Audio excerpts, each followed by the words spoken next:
बिस्मिल्लाहिर्रहमानिर्रहीम। अस्सलाम वालेकुम रिस्पेक्टेड व्यूअर्स, कैसे हैं आप सब। उम्मीद करती हूँ आप सब खैरियत से होंगे। जी तो आज PPSC Punjab public service commission की तरफ से लेक्चर उर्दू का पेपर कंडक्ट कर लिया गया है। तो आज की इस वीडियो में वही लोग मौजूद होंगे जो उर्दू के पेपर में अपीयर हुए हैं। तो कुछ बातें जो है मैं आपके साथ शेयर करना चाह रही थी कि कितना मेरिट रहेगा और कब तक रिज़ल्ट आएगा। ये आप यहाँ पे देख सकते हैं। लेक्चर उर्दू फ़ीमेल की अगर हम बात करते हैं तो नंबर ऑफ़ पोस्ट्स हैं 90। ठीक है, 90 सीटें थी जिसमें एप्लीकेंट्स कितने हैं 40,716। 90 सीटों पे 40,716 कैंडिडेट्स ने अप्लाई किया है। और अब देखते हैं कि मेरिट इसका क्या रहेगा। तो फ़ीमेल कैंडिडेट्स के अगर पेपर की बात करें तो मेल के कंपैरिजन में फ़ीमेल का पेपर थोड़ा सा मुश्किल था। ठीक है, ज़्यादा नहीं लेकिन थोड़ा बहुत डिफरेंस था। जिस तरह से मेल के पेपर में बेसिक, मैट्रिक और इंटर से क्वेश्चंस लिए गए हैं, फ़ीमेल के पेपर में इस तरह के क्वेश्चंस नहीं थे। इनका मेरिट जो है वो 52 से 55 के राउंड अबाउट रहेगा। ठीक है, यहाँ पे मैं आपको बताती चलूँ, पंजाब पब्लिक सर्विस कमीशन एक सीट के लिए 5 लोगों को इंटरव्यू के लिए बुलाता है। ठीक है, तो यहाँ पे 90 सीटें हैं तो 90 को आप 5 से मल्टीप्लाई कर लें तो जितने लोग बनेंगे उनको वो है इंटरव्यू के लिए कॉल करेंगे। और मिनिमम मेरिट मेरे अंदाजे के मुताबिक सारा कैंडिडेट्स के एनालिसिस के बाद, पेपर को देखने के बाद मैं इस नतीजे पे पहुंची हूँ कि फ़ीमेल कैंडिडेट्स का मेरिट जो है वो 52 से 55 के राउंड अबाउट रहेगा। ठीक है, अगर वो फ़ीमेल जो यहाँ पे इस वीडियो पे मौजूद हैं जिनके नंबर नेगेटिव मार्किंग को निकाल के, नेगेटिव मार्किंग कितनी है इसमें 0.25, मीन्स कि अगर आपके 4 क्वेश्चन रॉन्ग होते हैं तो आपका उसमें 1 नंबर डिडक्ट होगा। ठीक है, जो आपके करेक्ट क्वेश्चन आंसर्स होंगे उनमें से 1 नंबर आपका डिडक्ट होगा अगर आप 4 रॉन्ग करते हैं। 0.25 नेगेटिव मार्किंग है।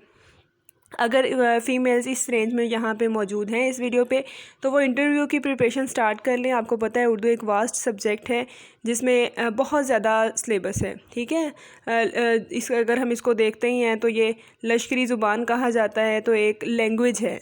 लैंग्वेज का कंटेंट कवर करना ये टाइम कंज्यूमिंग होता है। तो अगर आप अभी से जो है वो इस रेंज में आ रहे हैं तो आप अपना माइंड सेट करें और इंटरव्यू की प्रिपरेशन स्टार्ट करें। All the best.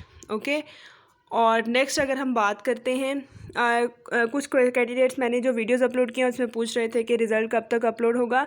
तो रिज़ल्ट का मैं आपको बताती चलूँ, कैंडिडेट्स की नंबर ऑफ़ कैंडिडेट्स पे डिपेंड करता है। ठीक है, कितने लोग, कितने कैंडिडेट्स हैं उस हिसाब से भी डिपेंड करता है। तो यहाँ पे देखें, फ़ीमेल कैंडिडेट्स अगर 40,000 हैं तो ये थोड़ा सा जो है वो टाइम ले सकता है। Normally Punjab public service commission के जो अब रिवाइज्ड पेपर हो रहे हैं 40 डेज़ में, 40 to 45 डेज़ मींस के 1.5 माह तक जो है वो रिज़ल्ट आ रहा है। ठीक है, जिस तरह से पंजाब वो बायोलॉजी जो पेपर हुआ था रिसेंटली, रिवाइज्ड पेपर में बायोलॉजी पीपीएससी लेक्चर, वो पेपर हुआ था 8 अगस्त को और ये रिज़ल्ट आया है 20 सितंबर के बाद। मींस के 1.5 माह लगा है इस रिज़ल्ट को। उसमें कैंडिडेट्स तकरीबन 23-24 हज़ार थे फ़ीमेल कैंडिडेट्स की अगर बात करते हैं। यहाँ पे 40,000 हैं तो आप माइंड रखें 1.5 से 2 माह, 1.5 माह का आप माइंड रखें कि 1.5 माह तक रिज़ल्ट आ जाएगा। ठीक है, और जो लोग 52 से 55 की रेंज में आ रहे हैं फ़ीमेल कैंडिडेट्स, वो अपनी इंटरव्यू प्रिपरेशन स्टार्ट कर लें। ओके, अब नेक्स्ट देखते हैं मेल कैंडिडेट। मेल कैंडिडेट का पेपर भी आज ही कंडक्ट किया गया है। सेकेंड शिफ्ट में 2 बजे पेपर शुरू हुआ। तो इसमें अगर हम देखें तो नंबर ऑफ़ पोस्ट्स हैं 100। नंबर ऑफ़ पोस्ट्स कितनी है 100। और इसमें जो नंबर ऑफ़ एप्लीकेंट थे वो थे 13,995। फ़ीमेल की कंपैरिजन में ये सीट्स भी ज़्यादा हैं और कैंडिडेट्स भी कम हैं। ठीक है, मतलब फ़ीमेल्स की 90 सीट्स हैं, यहाँ पे मेल्स की 100 सीट्स हैं। उनके नंबर ऑफ़ एप्लीकेंट्स 41,000 तक हैं और ये 14,000 तक है। तो जो वो है कंपटीशन इसमें होगा वो कम होगा।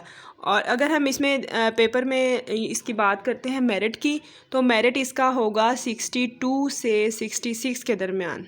ठीक है, ये रेंज होगी मेल कैंडिडेट के पेपर मेरिट की। क्लोजिंग मेरिट 62 से या 61 से 65 के दरमियान होगा। वो मेल कैंडिडेट जो इस वीडियो पे मौजूद हैं और उनके मार्क्स नेगेटिव मार्किंग को निकाल के इतने बन रहे हैं तो वो अपनी प्रिपरेशन स्टार्ट कर लें इंटरव्यू के लिए ताकि वो इजीली अपना कंटेंट कवर कर सकें। ठीक है, तो बाकी इंटरव्यू के लिए आप अपने उर्दू सब्जेक्ट को कंप्लीट जो है वो स्टडी करें। ठीक है, थॉरोली उर्दू सब्जेक्ट पे आपकी फुल कमांड होनी चाहिए। उसके साथ साथ आप जनरल नॉलेज पे भी फोकस करें। ठीक है, जो भी करंट इवेंट्स हैं उनको देखें।